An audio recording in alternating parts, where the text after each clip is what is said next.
But today we must take a wider look. Because of modern communication and modern technology, the whole world has become our neighborhood. And we are demographically moving closer and closer to each other, and we've become a neighborhood without becoming a brotherhood. Journeyman is a platform where men can lay down their titles, grow together, learn from each other, and be accountable to each other. Many of us deal with several problems throughout our lives, mentally, emotionally, and spiritually. At times, we may feel alone in our troubles. However, Journeyman is a space where you can feel safe expressing yourself with other men that are on the same path.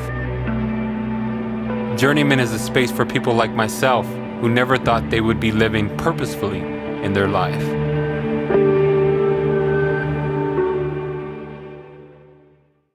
By just blazing. Oh good man, folks we around are in the the records. house. We are live, fellas. Fellow Americans, Man, oh man, we got a guest for you tonight, man. Super excited about tonight, the conversation we're gonna have tonight. Allow me And- to reintroduce myself. My name is Hey, all right, that's good. I just gotta get them a little taste, Gotta get them a little taste, man. But man, welcome to Sharpen, man. We are live on Facebook and YouTube. If you can do us a favor, hit us up in the chat. Let us know where you're watching from, and continue to share this with your platforms, man. We got a special guest tonight, a couple of special guests tonight. We got two different co-hosts and just a really awesome time that we're gonna have tonight. I got my buddy in the house, brother Patrick, my co-host of the year, man. What's up, Patrick? Right. Here I am again. Hey. I better get some residuals. Hey, eventually, man, I got you. There it is. Fans love you, bro. Fans love you. Man, we're super excited, man, to get this Sharpen going again. We're going to be on every second Thursday and fourth Thursday of the month at 6 o'clock. Today we had bumped into some traffic, so we're a little bit late because we got guests from coming out of town, man. So I'm really excited about today. I also want to introduce to our Journeyman platform, Isaac, all the way from Fresno, California. Isaac's in the house. What's up, man? Hey, what's up? Yeah, good to have you, man. Good to be here. And Glad to be here. yeah, so man, I'm super excited. So Sharpen, what is Sharpen, right? We talk about what this podcast is about, Journeyman.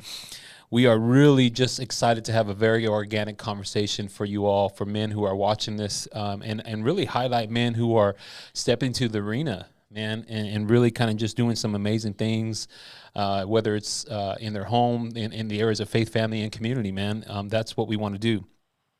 We wanted to be able to create communities of support, surrounding commitment and accountability, and to strengthen our lives, man, in these three areas: faith, family, and community, man. Because when we have that commitment and accountability towards one another, no matter what it looks like, man, we just thrive. We thrive, and I could see it across the platforms, and so I'm super excited, man, just for tonight. I'm a little giddy, man. Jeez, I gotta get these giddies out, man.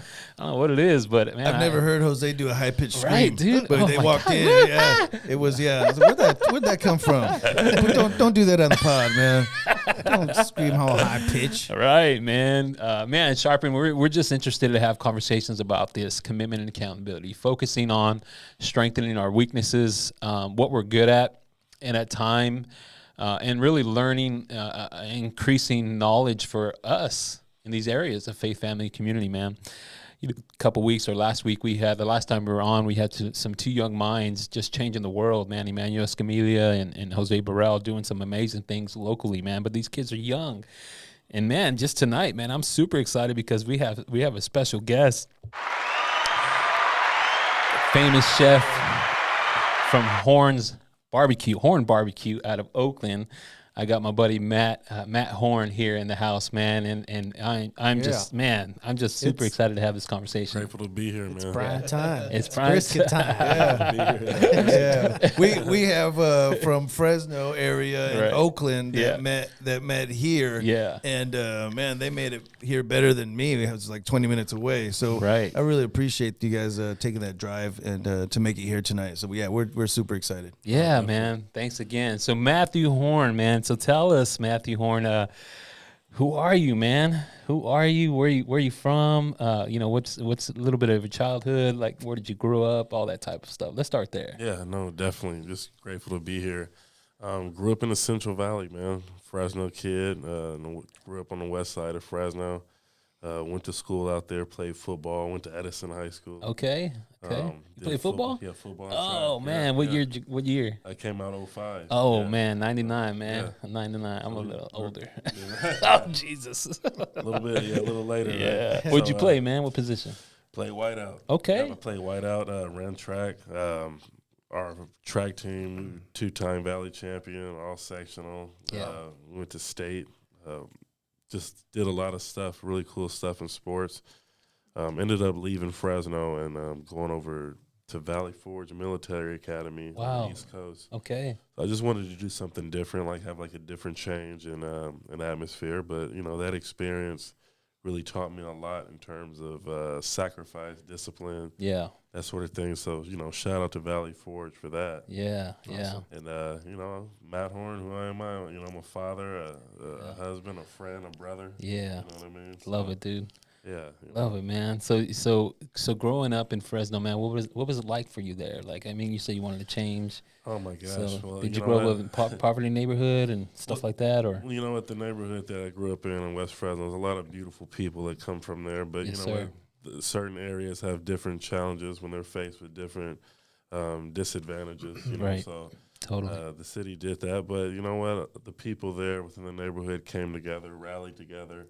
Yeah. And, that's my childhood. I wouldn't replace it for anything. I love Fresno. And looking forward to, doing a lot of work there. Yeah, man. So Fresno's cool, right, Isaac? Yeah. I mean, what you know about Fresno, man? And it's the place, man. There's a lot of stuff to do there. Yeah. Got a lot of opportunities as well. Yeah. It's a thriving city, man. There's a lot of community development work happening now. A lot of connections out there that are starting to see, like BizRite. I don't know if you heard of BizRite. It's a cool tech company that started in the hood, man, and just grew to man. It's got like a massive warehouse now, but doing some crazy things. But is there a Horns barbecue there yet, man? Hey, you can't reveal all the secrets yet, man. Can't reveal it. No, you know what? We will, man. Yeah. I mean, we're here with on this dope podcast. Yeah. And you know what? The plan is to open up a Horn barbecue there. I mean, I Nice. think one of the most important things is that when you come up out of a neighborhood in a city and in different situations, it's important to be able to go back to not just nourish that community and invest in it, but then also to be able to uplift, the people there as well as like the youth that are coming up to let them know that, hey, you know what, there's different possibilities out here. You can always come back home and take what you've learned in this life and come back and reinvest it. Come on, man. That's good stuff, man. That's good. Go ahead, Yeah, Patrick. my mind is already flooding because I know both of you, that come here with me and Jose, and you start talking about food, man. I know, this man. pod might go on. It might be on the 4-hour list. You guys might just want to. I was just hoping he brought a little tray of meat. That's all I'm saying. Just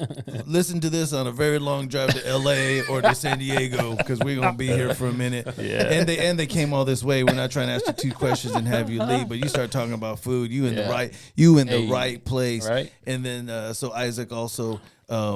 In your background a little bit, you talked about some of the in cooking and some of the barbecue and the little side job that you have too. How did you get into that? Yeah.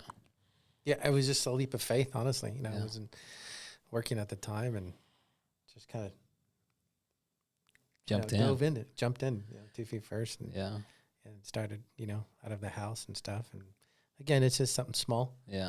Adventure. And I've always told my parents, my parents are great cooks.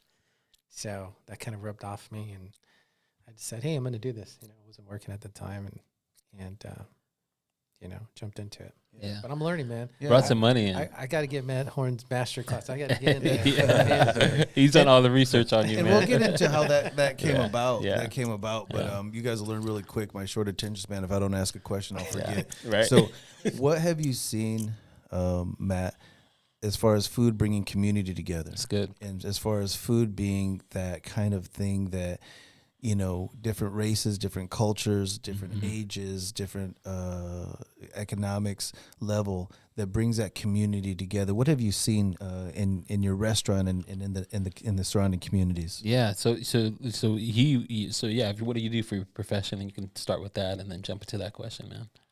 Yeah. So I'm chef and owner at Horn Barbecue. I also have a chicken concept called Cowbird. Yeah. And then we're going to be opening up our third concept called Maddie's. Maddie's, So, man. so that's something that's like really exciting.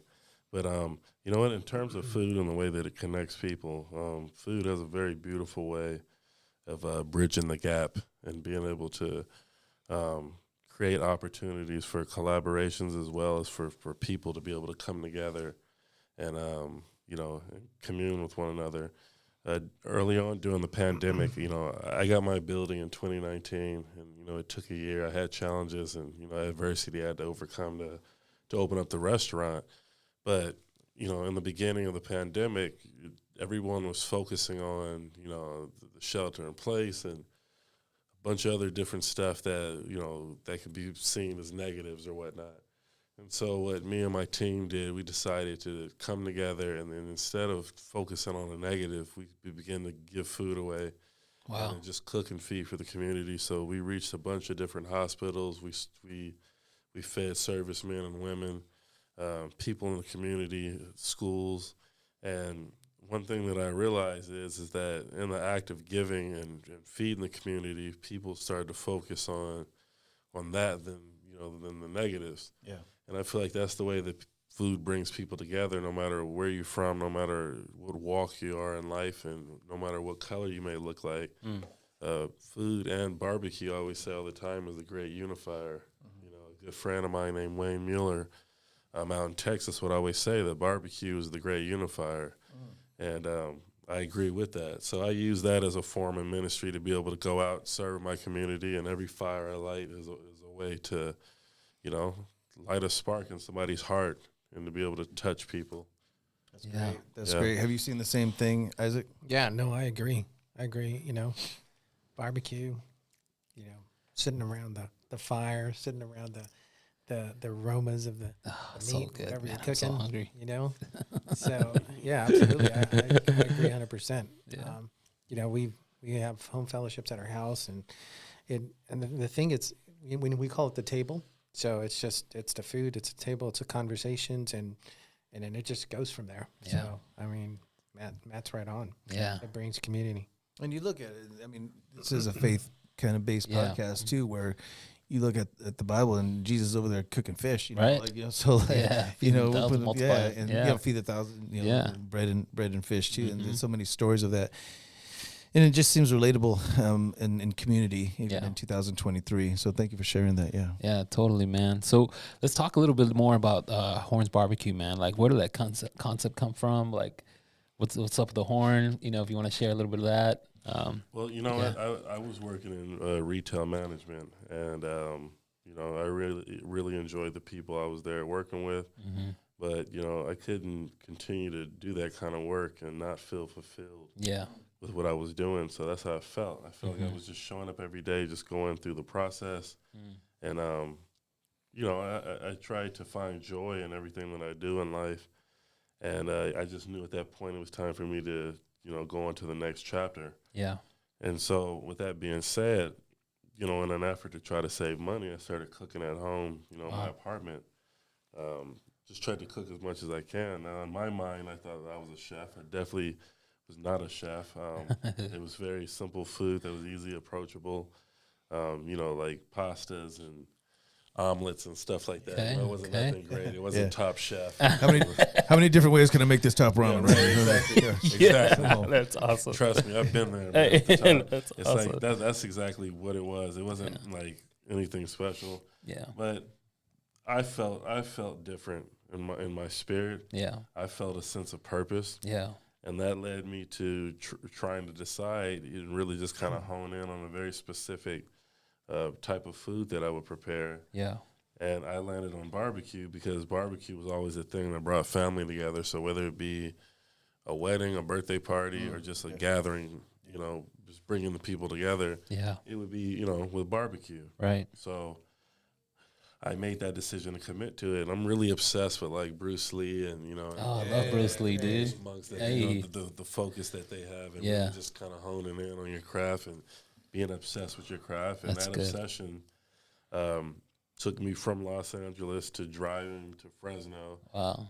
Back when I was living in Los Angeles, driving to Fresno every weekend to cook barbecue in my grandmother's backyard. The reason being is that the apartment that I was living in, they didn't allow any smoking at all. So I didn't have anywhere or any friends that I can just go in their backyards and use their barbecue pit. So I would drive down, a few-hour drive on the weekend, and I would take a notepad, and I would go in the backyard, buy as much meat as I could, and fire the smoker. Wow. Yeah. And that's where it started. That's where it all started, man. Wow. And was this to learn how to cook? Was this what you just looked up recipes? Was it YouTube? Was it school? Like how, you went from just doing your basics to owning your own restaurant. Where did you learn how to do these things? I literally went from the last job I had, once I left retail management, I drove a UPS truck for a month. And from then, going in the backyard with a notepad, lighting the fire, and I had an idea of creating my own seasonings and that stuff.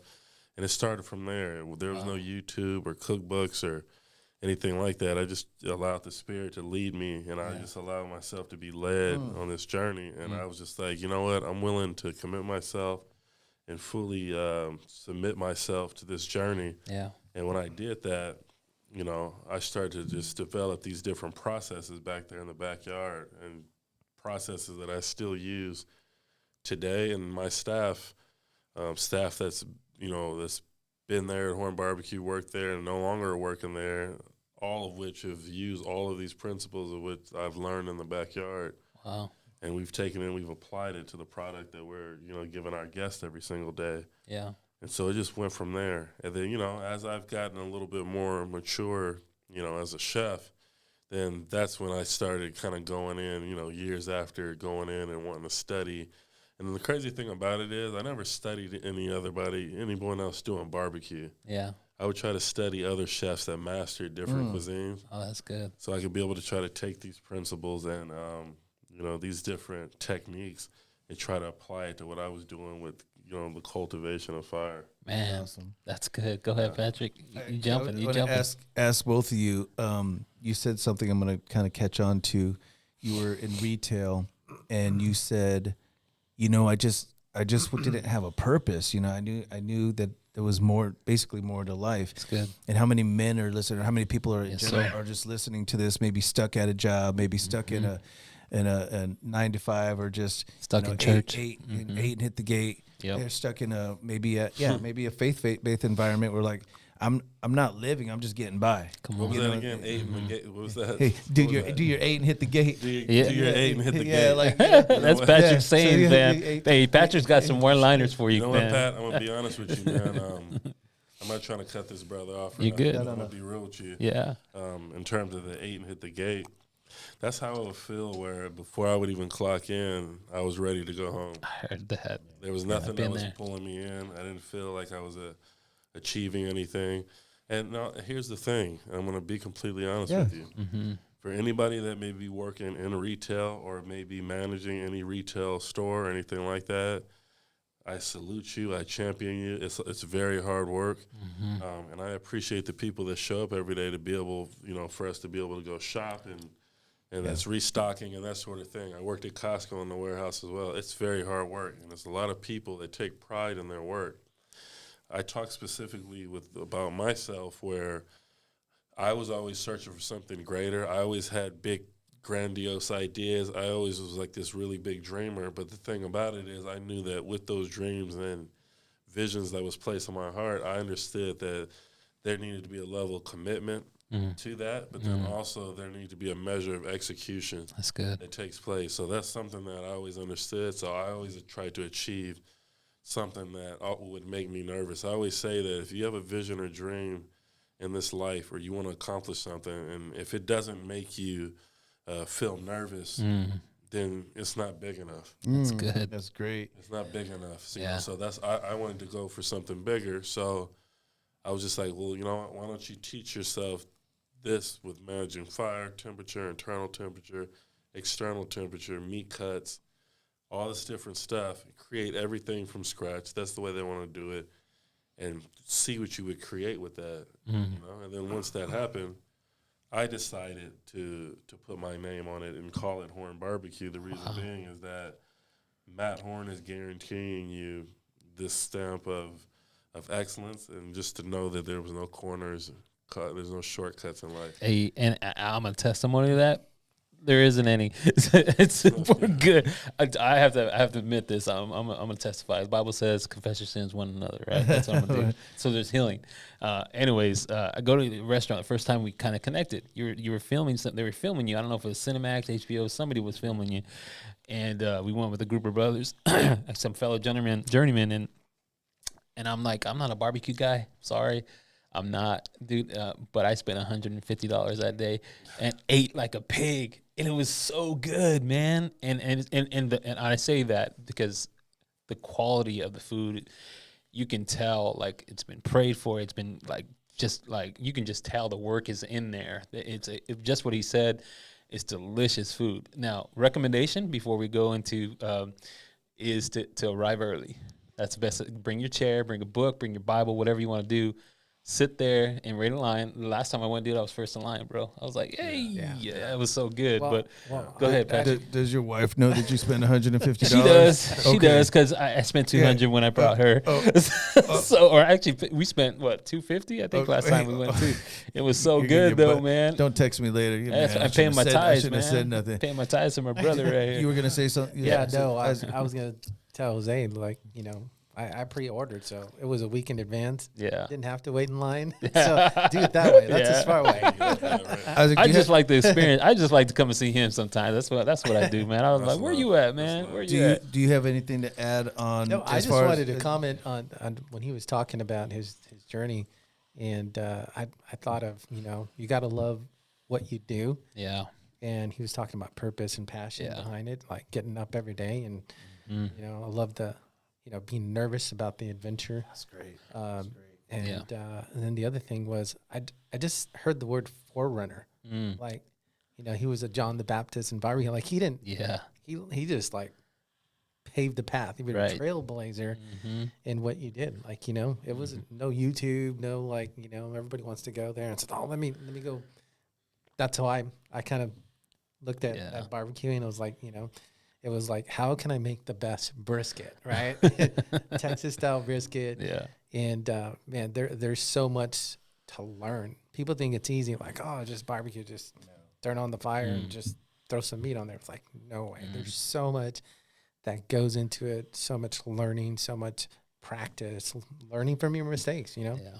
Yeah. But I just love your story and how you started, man. Yeah. And everything you're saying, Matt, because I always tell people this podcast, I mean, you know, if you listen to it, that's awesome. Yeah. But or if you're busy and you just kind of have it on as you're, you know, driving or whatever, but really go back and listen to these things. Yeah. I whenever I find time, I always go back, like I was there. Yeah. And it really didn't hit me until, you know, on this drive or whatever, or listening at the house. But what you're saying in drive, and you're talking about execution, and you're talking about having a vision, and all these things that you're saying into the barbecue and your business. It's the same with our faith. It's the same as being a husband. It's the same as being a father. It's the same as, you know, being a brother or the best worker at your job, and all those things that you talked about and can be encompassed in all those areas. Yeah. So what you said, you might think like, well, I'm just talking about barbecue or my job, but what you said is both of you. It's just so prevalent, and so the gold nuggets there and the wisdom there can be used for anything. There's somebody watching that, you know, maybe at that job, or maybe they have a passion and they're just nervous. Like, I have this vision and I want to do this and I want to do that, but I don't know, and I'm nobody, and who's even going to listen to me, and I don't know. But no, 2 feet in, man. That's right. 2 feet in or 2 feet out. He's an inspiration. Matt's an inspiration because you said nervous, right? Yeah. And that's a good thing. Yeah. Most people say, oh, that's a bad thing. No, that's a good thing, right? You get the I don't know and all the question marks and stuff, but that's part of it. That's part of the adventure and taking that leap of faith. And so I had those feelings too. You know, you just said it right there. Literally, being nervous, being able to embrace those feelings, right? Those feelings are a reflection of, I mean, it's what it's communicating to us is that, hey, we're alive, right? And we're feeling how we're feeling. Right. But then everything is done, you know, each day is a new measure of faith, correct? Facts. And so with that being said, you have to walk by faith and not by sight. Come on. Oh, man, preacher's coming out. Let's go. Like, I literally had to, like, build by faith. And, you know, and just like this series I'm doing, it's called the Mustard Seed series, but we'll talk about that. But the whole mustard seed thing, I've always taken that with everything I'm doing. So whenever I would have people that wouldn't understand, you know, well, why are you doing barbecue? Or why are you opening up a barbecue restaurant? Or why are you opening another restaurant or whatever? The thing about it is that whenever we have a vision or a vision's been placed in our heart, God has already deposited the tools in us to be able to allow us to be able to execute on that vision, right? Facts. And the thing about it is, given that we have the unique blueprint that's only that's strategically created for us, we see it. Now, the thing about it is, as leaders, as business leaders, as fathers, as husbands, as brothers, as sons, the thing about it is that it's up to us to be able to communicate that vision and to bring people along with us. Everybody is not going to go. It's literally like the pruning of a vine, you know what I mean? And so the higher that you elevate, it's kind of like I heard somebody tell me once that the higher that an eagle soars, they start to lose their hair and they lose their feathers. Eagles don't have hair. I was like, wait, they don't have They hair. don't have hair. I understand. It makes sense to me. Feathers. They're feathers. I got you. I As got they you. elevate, they We're lose live. It's all that, you know what I good. mean? So with that being said, Yeah. you know, everybody's not meant to go in the direction that God has for you. I've experienced that a lot. People Preaching. are here for a season, and it's not to get upset with people for not traveling along with you, along, you know, to the finish line. That's good. Everybody's here for a season, you know. Yes. And so it talks about that. It's a season for everything in Ecclesiastic. Yeah, come on, man. So I've had to like stay focused on that, and it has not always been easy. Right. It's not been easy because there's times where, you know, you're expecting everybody to have a clear understanding of what God has placed in your heart, and sometimes it's just, you know, it's been given to you, and you have to walk by that. Even if you have to walk that path alone, walk it by faith. That's right. You know what I mean? I'm getting this vision that you're talking. I'm just like, it reminds me of the marathon runners. Yeah. Like they'll start and like, I mean, I've never run a marathon. Let's get that straight. This is not my personal experience. Yeah. I know I'm with you, I bro. know you guys are. I did like the. I know the you guys jingle are. trot. I know you guys are amazed by that, but yeah.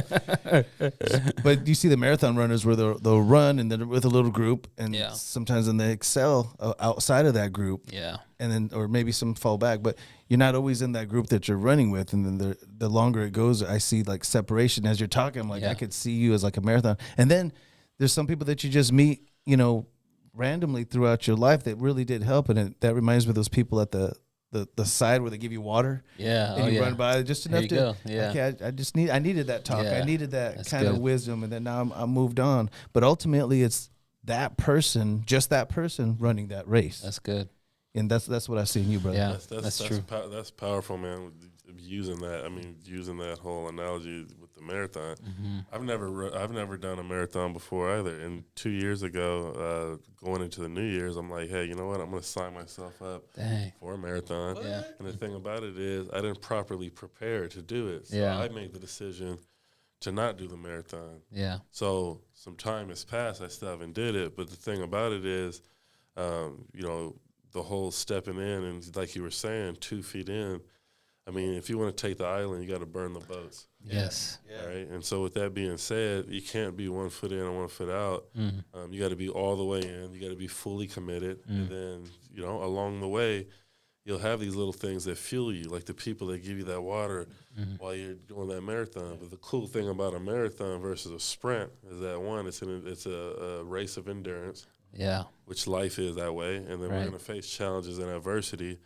But as long as you stay focused on where you're going, you know, you embrace the whole journey. And then when you get to the finish line, that's it. Yeah. And so that's the thing, and, you know, with business and in life is just embracing the journey, embracing the process. And, you know, and when you go through challenging times and, you know, you embrace it because it builds character. Yes, sir. And that's something I've, always lived by. Yeah, man. So, man, I got a question. Go ahead. So, as you took off on this barbecue journey and learning, what were some of the obstacles? What were some of the? I mean, were there any breaking points? Were there like some benchmarks that you can go back and say, like, this was a decision I had to make. This was a big decision, but you're here, but you get to talk about those benchmarks. Yeah. I can remember times in my life where there was times where I would make a decision and I felt that, hey, you know what, this is the best decision for me, and then literally instantly regret it. And one of those times was in the military academy. As soon as, we go out to Pennsylvania, my parents go out there with me. They're like, hey, you know what, we love you, work hard, handle business. I'm like, okay, great. As soon as they left, that next day, I literally was just like, what did I get myself into? What did I get myself into? Mama. I just made the biggest mistake. And that's how I felt. Yeah. There was times during that journey where on my first all-night cook, I questioned, like, okay, what are we doing here? And, and not in a, whatever, however it's interpreted. Sometimes you have conversations with yourself, and sometimes you may speak out loud. And I was just literally like, okay, what are we doing here? I'm standing by the fire.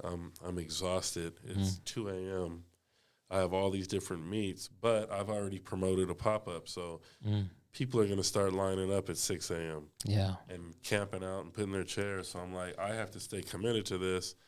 And that was the thing that was a challenge where I had to will my way into it and remind myself of the why.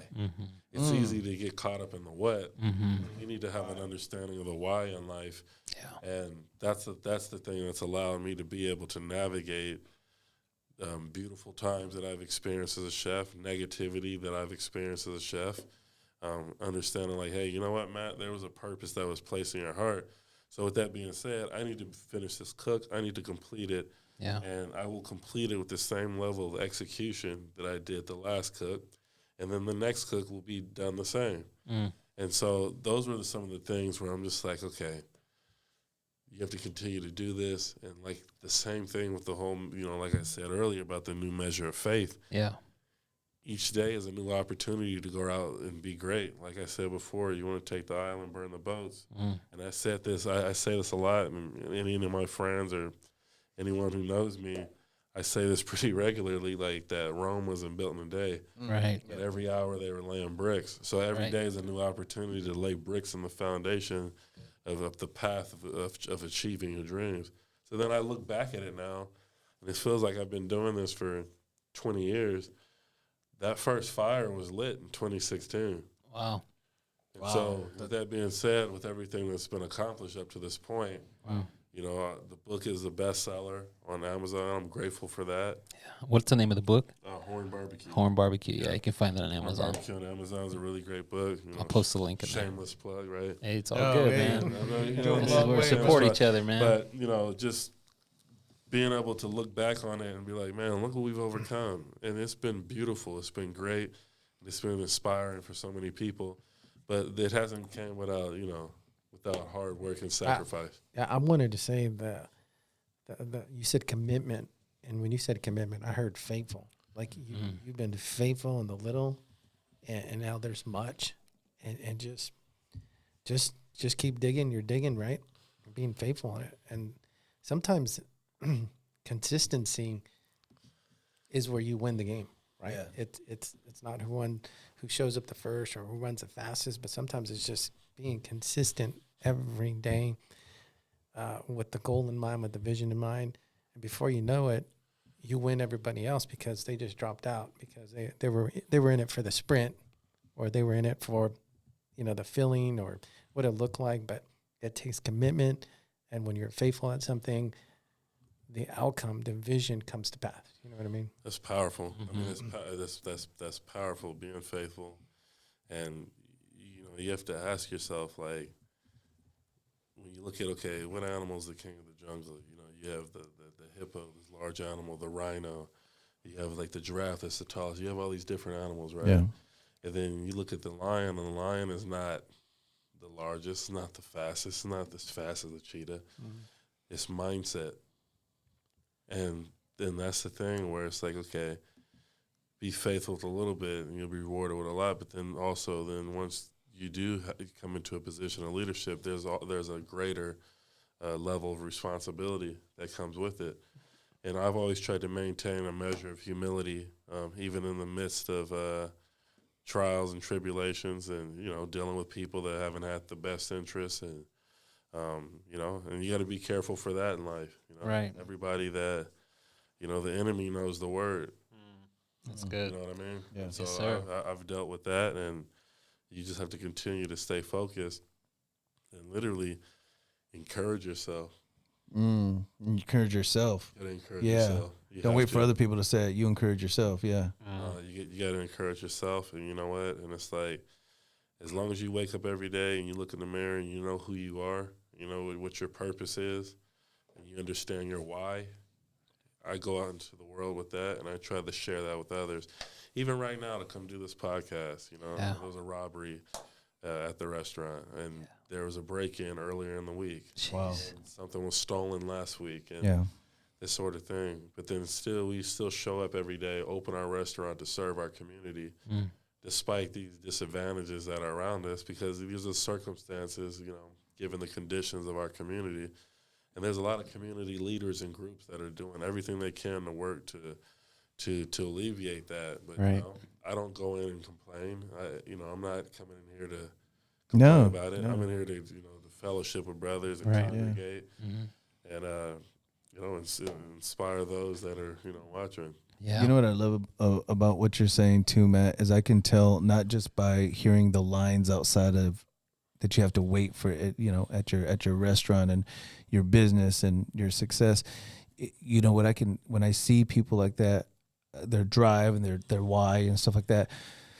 But in a world of kind of wishy-washy people, in a world of kind of like, I'll get back to you, or keep your fingers crossed, or have an idea, but they never follow through with it, and I'm sure you go, I got this other business. Hey, man, let's do that.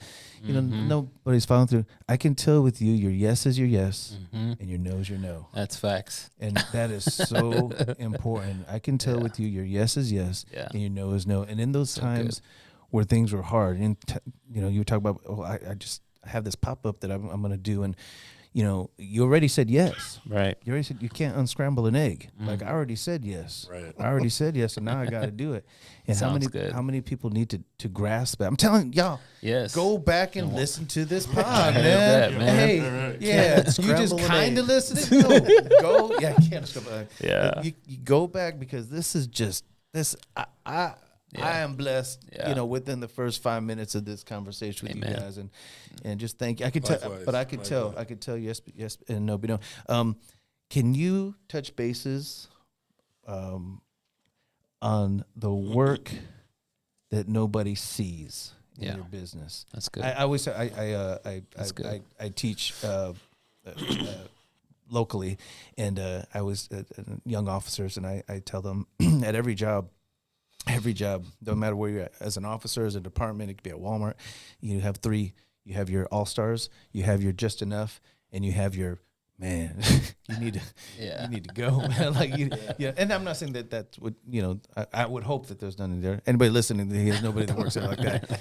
But let's talk about the all-stars. Yeah. The people that behind the scenes that are cooking, that are prepping, that are, going and getting the food for you, or the local vendors and the people that we'll never see. Can you just tell us the hard work that people will never see? And maybe they don't have an education. Maybe they came from poverty. Maybe they came here illegally. Or maybe So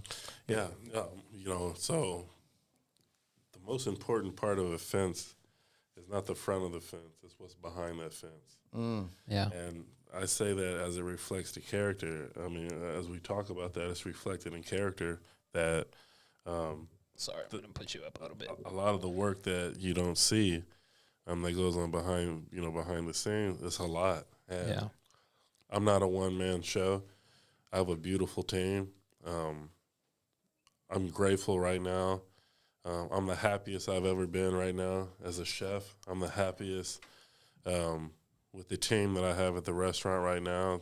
Every day I go in, they inspire me. I'm to a place now where I can't even, you know, I'm being told that I'm there too much. And the crazy thing about it is, it's like I want to be around that energy, but it's just like their stories, some of the stories I've had with some of my team. You know, I have one particular guy, and I'm sure he doesn't mind me sharing a story, but he said it took him 40 days to walk here.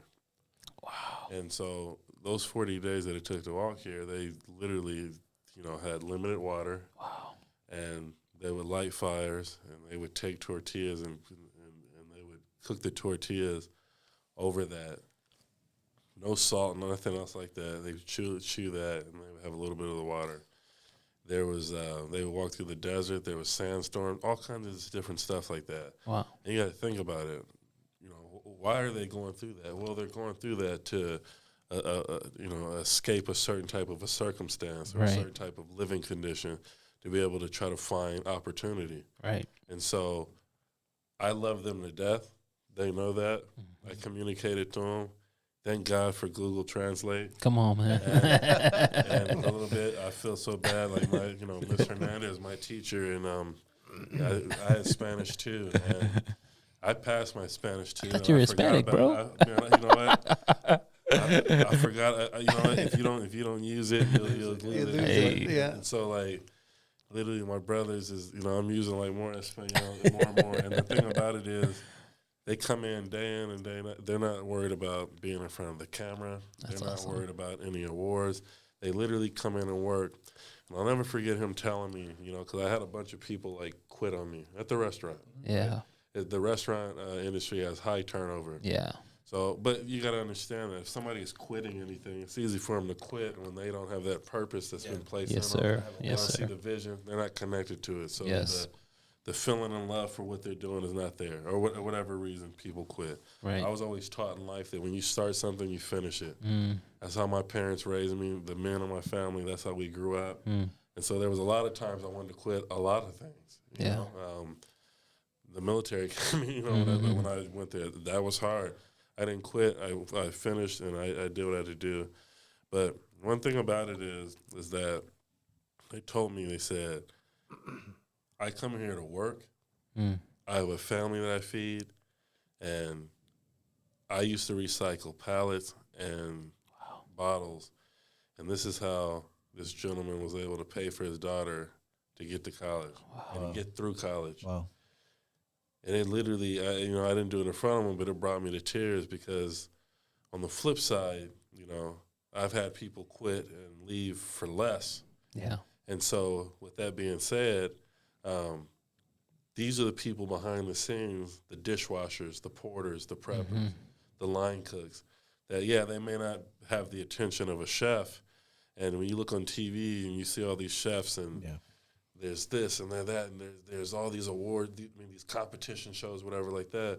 These are the people that are the soul of the restaurant. They're the ones that I like to tap in with. You know what I mean? I like to tap in like with the OGs. I like to get in with people that's getting their hands dirty or whatnot like that. I've never been comfortable with people who thought that they were better than other people like that. And I always, be true to who I am. And no matter what success I may achieve or what I may accomplish in this life, I always stay humble. And even with the people that we feed in the community, I tell them, I said, hey, I'm no better than that gentleman right over there. He may be sleeping. We may have a different sleeping situation. I'm no better than a man than he is. We just have different circumstances that we may have fallen in, and maybe different choices that we've made to lead us to where we are. So, but I am grateful for for those people, and it's character. Yeah, it's all about what you do when nobody's looking. That's good. Who are you when the cameras are not on, or if we're not here, and when this podcast ends and we go home at the end of the night and we take off our clothes and and we're sitting there and we're just by ourselves. Who are we? Truly, that's good. We're not on social media or anything like that. So I always stay true to that. Yeah. So refreshing. Listening to this refreshing. Yeah. No, that's good, man. I just that's kind of what our hopes for this type of podcast, man. It's to highlight individuals who are stepping into the arena, man, and doing some world changing things. The way kind of me, like I think I shared it. I'm not sure if I did, but the way we met, we were just hanging out, man. We were hanging out with some boys and going to eat some barbecue, and man, I was just spending $150. Okay. I ain't complaining about that, man. That's not a complaint at all, man. I'll pay for food for sure. But man, it was just the connection that we made, man, and just your heart, bro. That's what it was. You can see the God in your life working through your ministry, which is your job, like your business, man. You're changing people's life by giving them, watch out for them from Southside homies, man. They jump on you sometimes. Yeah, you good. Stepping on this court. Yeah, don't trip on the court. Yeah. But so the way I seen and we connected, man, I just seen like, man, you're providing income to families, just like this story. You're in a neighborhood which I deeply care about, and I mean, this is where we're at right now. It's similar neighborhoods, similar issues, similar things of that sort. But just being able to provide individuals jobs, stepping into the arena by creating something from nothing, from a grandma's backyard, and now to be on CBS and other things of that sort, man. Just where God is taking you, and now the next adventures where you're jumping into. And so, man, I just want to commend you, man, and just honor you, bro. Like this is not. I know it's not easy. I know you take away sometimes from family time, but you balance that. You can see that. And you can balance it as best as you can, right? I mean, but best that you can, right? Yeah. Right. And so. Just as you said, as far as focusing on, the precise thing of what God has you doing, and I believe that, and you are establishing something great here, man. I do believe that you're providing an open door for families to see, to faith to me. When we talk about the word faith in this context of journeyman, faith is these areas of discovery in our life, and where either God is He's with us all the time. We step into that, but it's allowing others to continue to discover that. And what that looks like, it could be income, it could be a job, it could be an opportunity, right? And so, man, just all those things that you're stepping into, man, I commend you for that, man. And I want to also just highlight what you just said too about when we go home, who are we? That's key, and we can stay that way, right? As men, sometimes it's not easy to push. I'm a father, I got a son. I got a son, a 16-year-old, and he's behind there, being our tech guy. But I got people watching me too, so I got to be able to stand strong, even when pressure hits, right? So let me ask you just real quick about, pressure, man. In this industry, restaurants and so forth, it's brutal.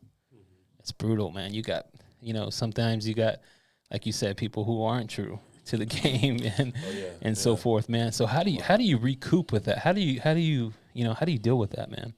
What is something that you can just share? Like, how do you deal with those pressures?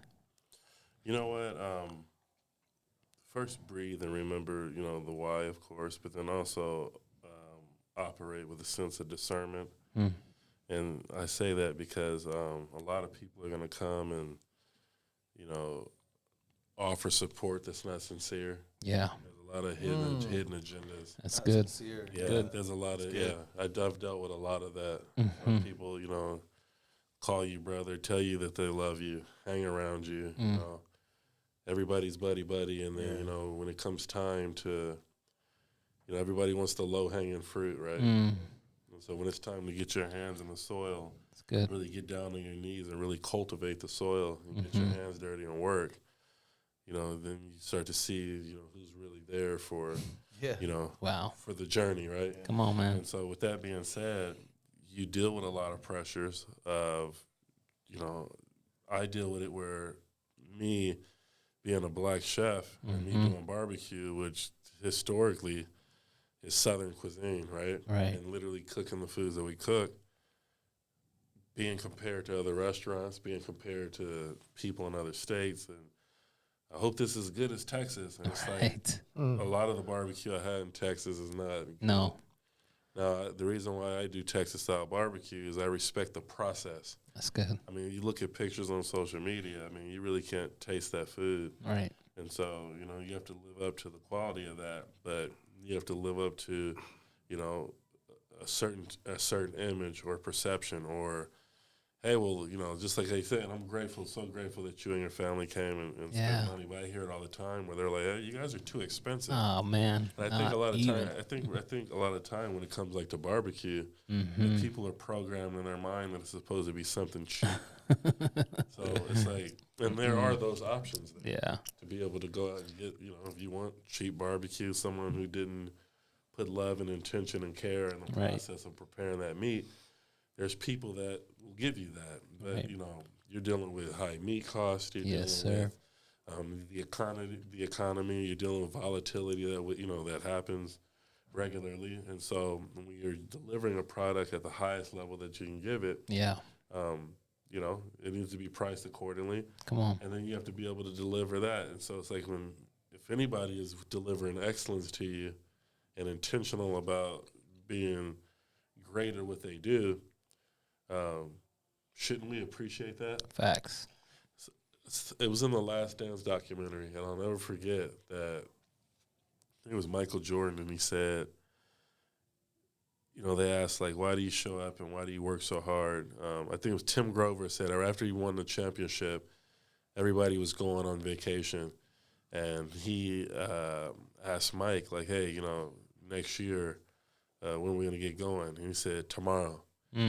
And he said tomorrow, and he's pretty much said that, if these people are coming here and they're paying to come see me perform, that I have to deliver them excellence day in and day out. They deserve the best. They deserve the absolute best. I feel the same way about Horn Barbecue. Yes, sir. And what we do. So when I hear, like, well, it's too expensive. Well, it is priced accordingly to the product, to the quality of our product. And, and everybody's a barbecue expert. People are like, but it's just like, very few fires are lit at 3 a.m. Right. There's very few people that's willing to go out and do that. And, whatever vessel that you cook on when it pertains to barbecue, wherever your heart is, as long as you're delivering, that love through that food, the restaurant has always been a form of ministry for me. So I've had to deal with the pressures of being a chef and delivering excellence, and then we have awards that we're grateful for and to be acknowledged for the hard work that our team has done. But you deal with having to deliver day in and day out, and then also to be able to do interviews and film. And I've never had any media training, so it's like it's easy for me to naturally have a conversation and be within a space and be able to cultivate and curate like an ethos. Right. And so, with that being said. You take the pressure and you take it. It's like kind of like the smiles and cries. You take it in stride. Yeah, you know what I mean? That's good. And just remember purpose. Yeah, that's good. Always remember your purpose, man. That's really good. And I just can't stop thinking about the environment, though, man. It's a beautiful restaurant. You need to get out there. The tag's there at Horn Barbecue. You can follow him on Instagram.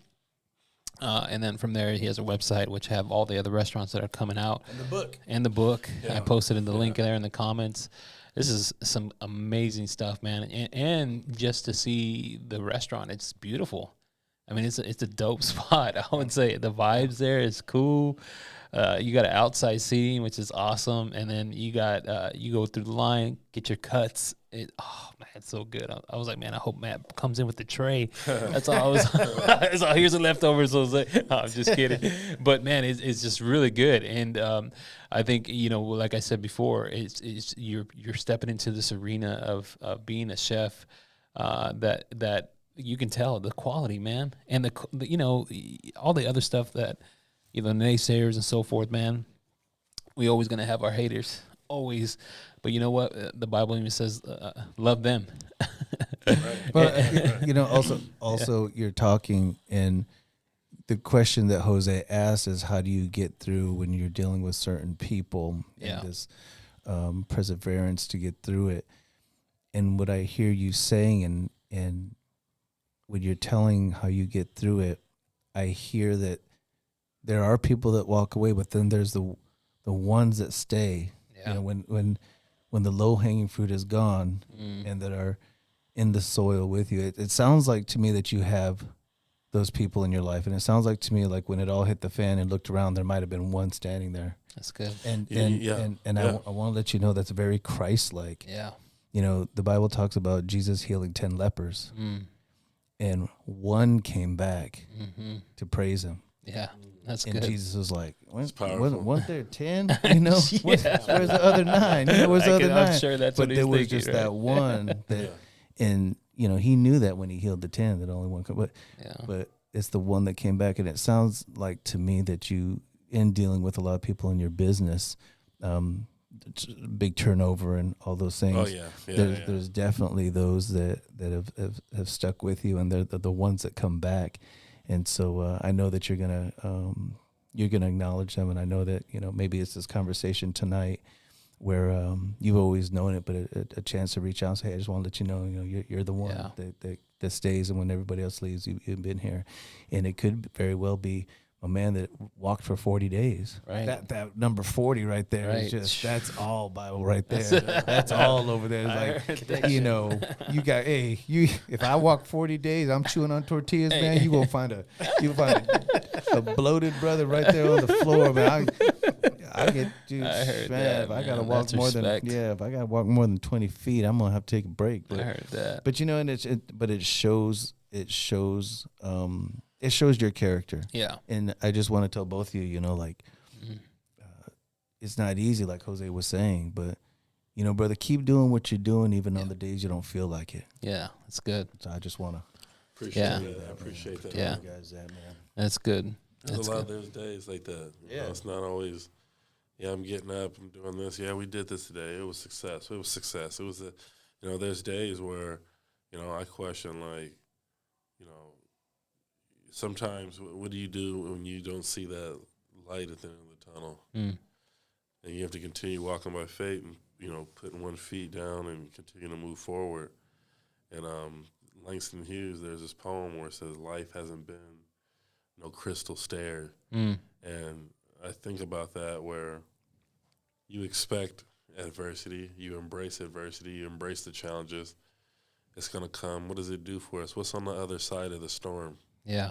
You know, it's kind of like, you know, peace be still. Yeah. And so I've been in a lot of situations where I've had to speak that over myself, and situations, be peace be still. And then remember, you know, Jesus and Peter and that whole situation, and having an understanding that, hey, you know what, let me not focus on the storm. You know, and then the thing about it is, you need to judge people in life by the fruit that they bear. That's good. A lot of people come we were just talking about in disguise. A lot of people come in disguise, and you literally got to judge them by the fruit that they bear. It's good. And anybody that quits on anything in life, they'll quit again. Come on, And they're man. going to continue to quit, and it becomes something that they Come on, rely man. on. Yeah, I don't have that in my Yeah. that's not a part of my arsenal. That's not a part of any of the tools that I possess, is to be able to have the option to quit. Yeah. We're gonna go I feel like I'm gonna make this podcast a mandatory for my students to watch. Yeah. Like, this is mandatory. Yeah, you it's guys, good. you finish this school out, you know, and saying things like, you quit at this. I'm big on that too. You quit at this. It's just another thing you're gonna quit at in the future. Good. Yeah, That's good. Yeah. Yeah. Yeah, man. So, man, we've been jamming for a good hour here, man. So Having man, fun. yeah, it's good stuff, man. Yeah, I got a question. Yeah, go ahead. You know, Yeah. Matt talked about his parents. He's talked about his grandma. I just have this question. I always, you know, when I'm talking to people, getting to know them, I always ask them, like, who's made the biggest impact in your life? You know, is it your parents? Is it your grandma? I know there's been those foundational blocks that, as you grew up, just kind of carried you into the military. You know, you tried some things out, and finally you found that purpose. Right? Yeah. And you took these fundamentals with you. Who was those people that made? Yeah, that's good. You know what? You know, biggest impact. definitely my family, but the person who's had literally the biggest impact in my life is my mother. Awesome. The thing with my mother, you know, she grew up poor, very challenging circumstances, and she was the last of six, I believe. So she was the baby, and you know, when she was young, her parents were already older, And, you know, I miss my grandmother and grandfather, very beautiful, hardworking people, very resourceful. And, you know, they weren't rich, but they were rich in spirit, right? But despite my mother's circumstances, every day I saw her work, and she kept 2 jobs. Didn't have her education, went back and got her education. Growing up poor the way she did out in the country, she had the wherewithal to teach us Spanish, teach us French, teach us financing, the importance of credit, saving money, all these different things. And literally the man I am today, I wouldn't be the man who I am if it wasn't for this powerful woman in my life. And so I just try to live up to her expectations, and I just try to be great for my family and for my friends, and I represent, you know, the home of which I grew up in. And, you know, like all of us here, you know, we all grew up in different circumstances. You know, you shared your story with us, and it was beautiful to hear what you said. I haven't stopped thinking about it since we've been talking, but there's times where I've, like, questioned God in situations. Right. Who doesn't? There's times where my faith wasn't always there. Literally, I was just like, I have no faith right now. And that's challenging for me. But she literally has always been faithful. She's been selfless. And I try to strive every day, and me being a great man is to try to be more and more like that woman, to have a heart that she has, because she has a pure heart, you know. And despite, you know, everything I've been through, she always comes with peace. Especially when the enemy wants you to embrace destruction. Yes, sir. You know, it's easy to do that in this life. You look at all these mass shootings, you look at all this different stuff, and you're just getting fed with it every day. And then you're looking at social media, and then you're being fed with lust, and you're just being fed with all this different stuff. And you get to a point where now you're like desensitized to murder. You're watching people be killed by law enforcement or whatnot, and just different situations. Children die. And you get desensitized, and then you get to a point, and then it starts to build anxiety and all these different things that allow the enemy to come in and distract and distort. And in the midst of all that negativity and the cloud that may be in my life, there my mother is just standing there with a smile. And I just literally, at times, I'm just like, I just don't get it. I just don't get it. And she's just there with a smile. And she's just saying, like, walk by faith, trust God. Come on. And so I said, you know what? I'm going to take that. Hey, I'll never come back to your restaurant. That's fine. I'm going to trust God. I'm going to walk by faith. I'll never work there again. I hope that they fail. I'm going to walk by faith, trust God. Horn Barbecue, you don't trust them. You know, they don't do this. They don't do that. This person's this. He's that. This, that. This is literally, you take all these stones, and it reminds me is that, remember that if the world hated you, it hated me first. Amen. That's right. Amen. So I said, that's fine. I'll take that. I'll carry that cross. That's so good. That's such a blessing. And you're talking about the conversation we had before we started the podcast, and giving a little background. I talked about my mom, and we talked about it as just being a great example, and not just on Sunday and not just on Christmas and Easter, but I saw her live this out. And as a former atheist, I would say, I would tell people I don't believe in the whole God thing, but if you want to meet a real one, like if you want to meet a real Christian, like go talk to my mom, and the peace that you talk about, it's all good. She just died last year, and I take that with me, and I take that because that can never be taken away from me. That's right. The teachings of my mom, the teachings to live out this faith, and long story short, her peace is amazing. Do I have 2 seconds? Go for it, man. Yeah, if I have to tell the story. You're so you good. can hear too. Last year, she was kind of sick, and I said, "Mom, let's go get you checked out." So we went to the hospital, and they did tests and everything. So it's me and her just kind of sitting there. And before that, let me go before that. My mom, she bought new church shoes. She bought her new church shoes, and I go to the house. It was about a month before, and she said, "You want to see my new shoes?" I said, yeah, Mom, go bust those bad boys out. And so she brought them out and she opened them up. And they're just some nice shoes, but they came in a box. And so the thing about that, my mom never bought any shoes from a box. They always came from a thrift store. They always came, you know, you had to match them up and stuff like that. But she went out to Macy's and she got her. Wow. She said, son, they came in a box. And I was like, Mom, most shoes come in a box. But to her, it was a big deal. It was a big deal, right? Okay, so she got her church shoes. A couple weeks later, I go over. You want to see my shoes? I said, yeah, Mom. I mean, I done seen them, but yeah. So she, and you know, you would think it glowed when she opened up the box. You know, she's love. I said, Mom, those are awesome. Well, anyways, we go to the hospital, and we're sitting there for hours, and the doctors come in, and they say, Miss Correa, I'm sorry to let you know, but we found a brain tumor, and it's cancerous, and it's very aggressive, and you're immediately going to have to have surgery, and we're sorry, but it looks like it's in its later stages. And they left, and it was just me and her.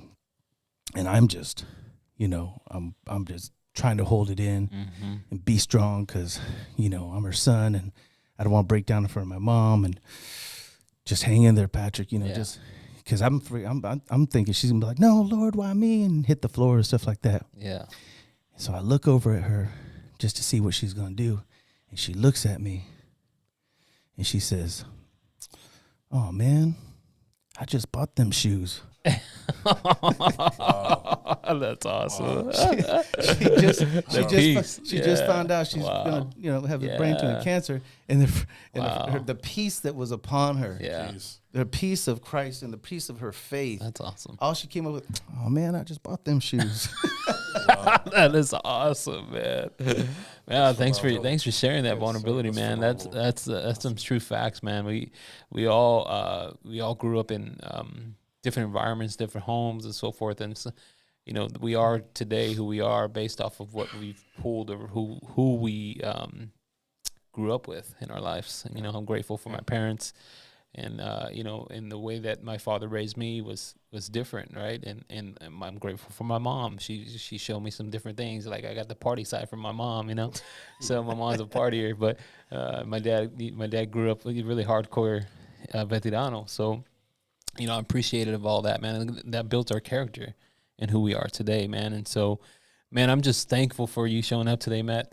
Appreciate you, bro. I'm glad to be here. I know you're a busy man, and what Patrick picked up, he has no idea who you are, but he picked it up and he said, I can tell your word's your word. And when funny story, Matt texted me today. He's like, hey, bro, I can't make it. I'm like, I didn't know. I was going to say, okay, well, it's all good. I understand. But when he's like, I'm just kidding. I'm like, oh, man, he pulled one on me, man. He got me good. But he made his way down here all the way from Oakland, man. And I'm grateful for you, man. And I'm thankful for your life. And, you know, I want to give you some last closing nuggets or any shout outs you want to do, man. Like, what is any last one saying words or thoughts? You know what? I want to shout out, you know, the Journeyman. Right, I want to shout out the Journeyman, and then also like the Sharpen podcast and the team here. Yeah. The thing about it is that, you know, when I met this brother right here, we were at the restaurant. I was filming, and he was sitting over there. I remember the bench you were sitting at. You were about the second bench in over to the left by the gate. Yeah.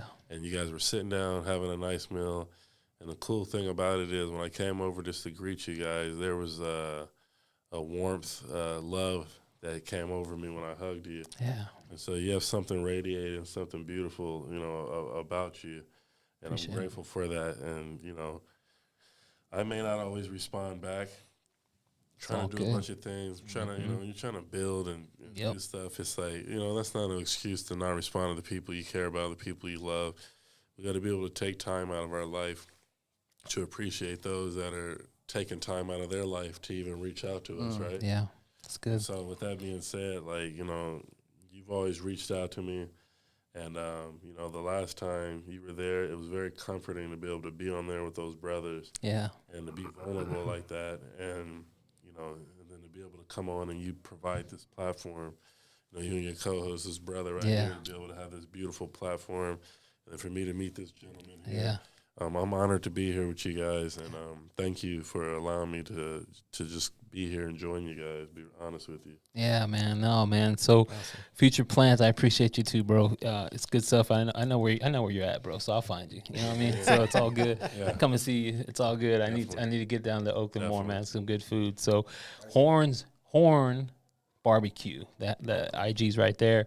Go follow him on Instagram. Give him a shout out, man. Find him on Facebook. They have a website, all that other stuff. Got some future ventures coming up. You talked a little bit about it. Can you share a little bit more about the chicken and Maddie's? Yeah. So concept thoughts. One of my second restaurant concept, Cowbird will be opening up in the Uncommons project. It's called the Sundry. It's in Vegas.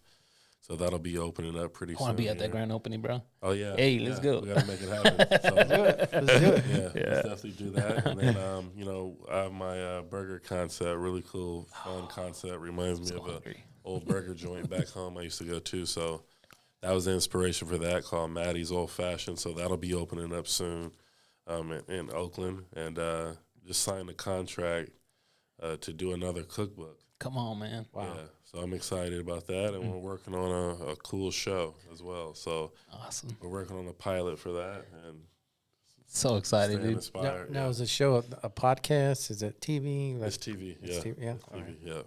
yeah. Wow. That's amazing, man. Is it on the Food Network or is it your network? Yeah. Oh, It's gonna be Horn Network, bro. Speak into it. It's gonna be on the network. Yeah. Horn Network. Yeah. Right. Horn Network, man. We getting it. And then the artist. So here's the thing, and I don't know, and this just came to me right now. Spirit moving, man. This just came to me right now. I don't know what you guys' schedule like, your availability is like. Let me know, and when we can all collectively come, I'd love for you guys to come be a part of Art of Smoke. Art of Smoke, okay. Yeah, I'd love for you guys to be part of Art of Smoke. All right. What is that? I'd love to have a show. This is my podcast. Okay, it's podcast. All right, yeah. We're there. So whenever, man, we'll make time. I'd love to have you guys as a guest, and I'd like to learn, why this was started. Yeah. We'll just get into it. We'll have fun. And, once again, thank you guys for the opportunity. Yeah. And your son, too, over here. My man, a producer. That's our producer He's back handling there. all production over here. So Yeah. you guys check him out. He's here. So, thank you so much for the work that you do. Yeah. This is awesome. Yeah, man. Well, let's give a big shout out to Matthew Horn. Matthew Horn. I know my brother Patrick, man, he's got a question to close us out with, man. And so, last question, Pat. Shoot us out, Patrick. Isaac kind of touched on it already. Isaac touched on it already, and really, the last pod we had, I kind of posed this question, and the feedback has just been pretty amazing. Yeah. Little advice on how to reword it. And then I was at a local high school giving lectures a couple weeks ago, and to hear these students nobody's ever posed a question to them like that, because it's uncomfortable for kids to talk. Yeah. And before I go any further, we're really big on time and eyes. Yeah. And social media, in just kind of a social media network, and texting and emailing, that stuff's all great. Yeah. But as a society, we've forgotten about making time for each other, and eye contact. Yep. And so we have to get back to time and eyes, and I see that with both of you. Yeah. Doing that.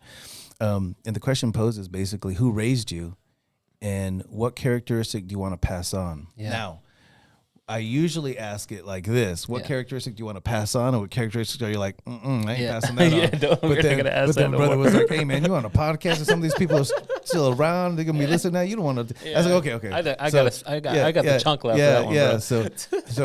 So I will tell people about the start. So from my dad, I want to pass on, his presence. When he walked in the room, you knew it. Yeah. My dad was just like, he was the oldest out of like 7 and 6. I'm sorry, and he had a great presence about him. And my dad was one of the funniest people I ever met. That's what I want to pass on. And my mom, she was a great example of her faith.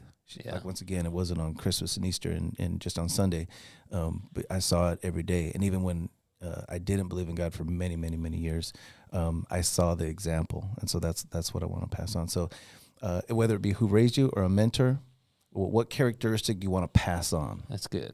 You know what? With my father, faith. He's relentless in his faith. Minister, entrepreneur.